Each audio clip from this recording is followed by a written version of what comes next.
Hi everyone, আসসালামু আলাইকুম। Welcome জানাচ্ছি আরও একটি নতুন ব্লগ ভিডিও দেখার জন্য। আশা করছি যে যেখান থেকে আমার ভিডিওটি দেখছেন সবাই ভালো আছেন, সুস্থ আছেন। তো যারা যারা আমার ভিডিও দেখেন তারা অলরেডি জেনে গেছেন যে আমি এখন চট্টগ্রামে আমার মায়ের বাসায়। তো আসলে চট্টগ্রামে আসার একটাই কারণ, আপনাদের ভাইয়ার কিছু টেস্ট করানোর জন্য আসছি। না হলে সামনে আসলে বার্ষিক পরীক্ষা বাচ্চাদের 21 তারিখ থেকে শুরু, তো খুব জরুরি, না হলে আসলে আসতাম না। তো এটা হচ্ছে আমার মেজো বোন, মানে আমার মেজো, আমি তো বড়, আমার 3 বোন। তো 3 বোনের মধ্যে মাঝখানে যিনি আছে ও হচ্ছে সবচাইতে ছোট, কিন্তু আমাদের সাথে হাঁটলেও ওকে নাকি সবচাইতে বড় লাগে, ওটাই বলে বলে হাসতেছে।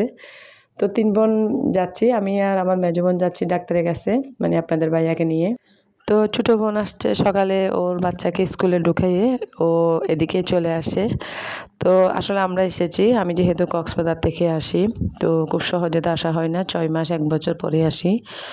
তো আমি আসলে দেখা যায় বোনেরাও চলে আসে, একসাথে হই, তখন খুবই ভালো লাগে। তো একা যখন ছিলাম কক্সবাজারে, তো তখন তো আসলে আপনাদের ভাইয়ার যে অসুস্থতা নিয়ে খুবই টেনশনে ছিলাম, টেনশনে আছি বলতে গেলে।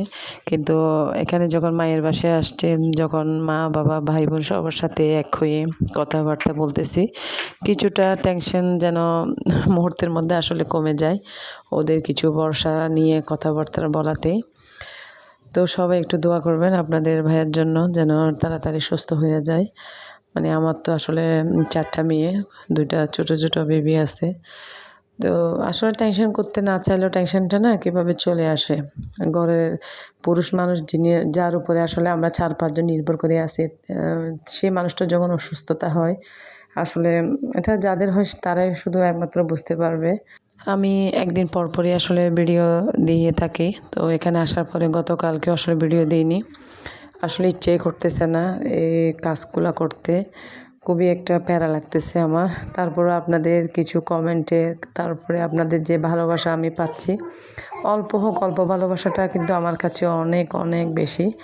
আমার যে মেয়ের গতকালকে যে ভিডিওটা দিয়েছিলাম, সেটাতে অনেকেই আসলে আমার মেয়ের জন্য দোয়া করেছেন। তো সবাইকে অসংখ্য ধন্যবাদ, একটি লাইক দেবেন আমার ভিডিওতে। তো এখানে আমি ডাক্তারের কাছে চলে আসছি, এটা হচ্ছে 8 তলার উপর থেকে আমি একটু ভিডিও করতেছি।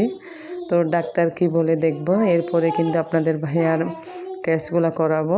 তো টেস্ট করার পরে আসলে রিপোর্ট কি আসে না আসে সেটার উপরে আসলে চিকিৎসাটা হবে। তো সবাই ভালো থাকবেন, একটু দোয়া করবেন বেশি বেশি করে, আর আমি যেন আপনাদের সাথে কানেক্ট থাকতে পারি। তো আজ এতটুকুই, আল্লাহ হাফেজ, আসসালামু আলাইকুম।